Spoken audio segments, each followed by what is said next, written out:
Good morning and welcome to Morning Rush. I'm Dan Grossman in Denver with a look at the headlines this hour. The market has left no doubt about the economic impact of President Trump's Liberation Day tariffs. Yesterday, shortly after Mr. Trump announced these tariffs, ETFs, which track the latest funds and aftermarket trading, dropped for nearly all the big three. If you're looking at the screen right now, Dow Jones is down about 3.5%.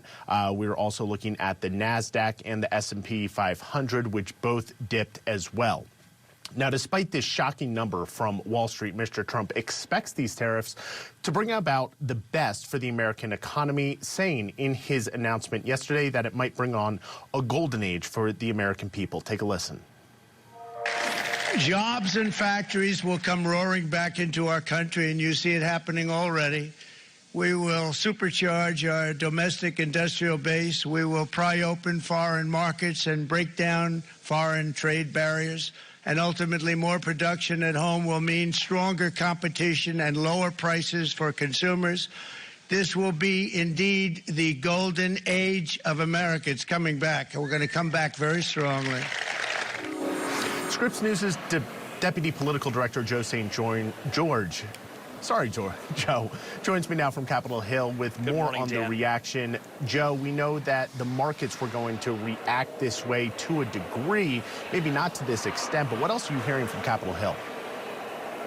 Well, we have a lot of moving parts that our team here at the Scripps News Group will be covering throughout the day. The markets, Wall Street, that's one of them. What we're seeing early on out of Wall Street mirrors what we saw overnight with the European markets, with the Asian markets. We're obviously tracking Main Street here because for so many Americans, this is about how does this impact the price of things at the local store, at the local mall. We're also watching to see what world leaders are going to do. We haven't formally had that retaliation that is expected by economists. What will Beijing do?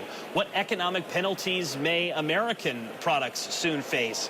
These are all looming questions, and we're expected to get more answers throughout today and the coming days ahead. As a reminder, there's essentially three dates that I think our viewers need to know about. One date is today, right? It's the first day after President Trump's so-called Liberation Day. The auto tariffs, which we've covered extensively over the last week, they took effect at midnight tonight.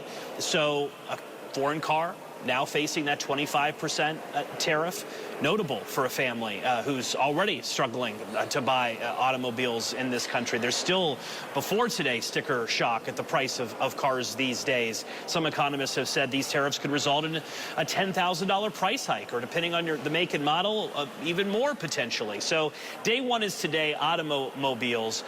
I'm always wanting to point out the other side of this, and that is the UAW, the United Auto Workers. They love that auto tariffs took effect today because they have long blamed free trade for the reason why so many plants have been built in Mexico and in Canada. So that's date one. Day two is Saturday, and that's when essentially every country on planet Earth is going to be hit with a 10% new tax, a 10% new tariff. But Dan, I've got April 9th circled as I think the most consequential date that we'll certainly be talking about 1 week from today, and that's when these mega new tariffs, new taxes are set to occur. You add up all the tariffs and taxes that China's been imposed in recent weeks, including President Trump's announcement yesterday, they're getting close to 54%, 60% in terms of what will change here. Economists say that price is being passed along to all of us when we go shopping. The White House, we should note, does push back when you say, isn't inflation going to happen? They believe that countries are going to have to eat some of this cost, if you will, in order to remain competitive in the United States. Some of these numbers, it's not just China, remember. Vietnam, that you see on the chart there, I think that's a noteworthy number. 46% new tariff, new tax rate on Vietnam. And that's noteworthy because think of the furniture that gets built in Vietnam and then sold in furniture stores around the United States. Think of clothes. I can't tell you how many things in my closet have the tag made in Vietnam on it. All of these potentially could be impacted by the price hikes. But as Peter Navarro told the Scripps News Group yesterday after the Rose Garden announcement from the president, the White House believes that, yes, there may be short-term economic turmoil, but long-term, this is the right strategy. Here's Peter Navarro. This is going to be a tremendous boon for jobs, bringing back our factories, rising wages. Every dollar that we collect from foreign nations from the tariffs will come back in the form of debt reduction and tax cuts. This is a huge tax on American families, all to help billionaires get a tax cut. The average American family could pay more than $5,000. Senator Schumer with a very different philosophy to our congressional team reacting to President Trump's tariffs yesterday.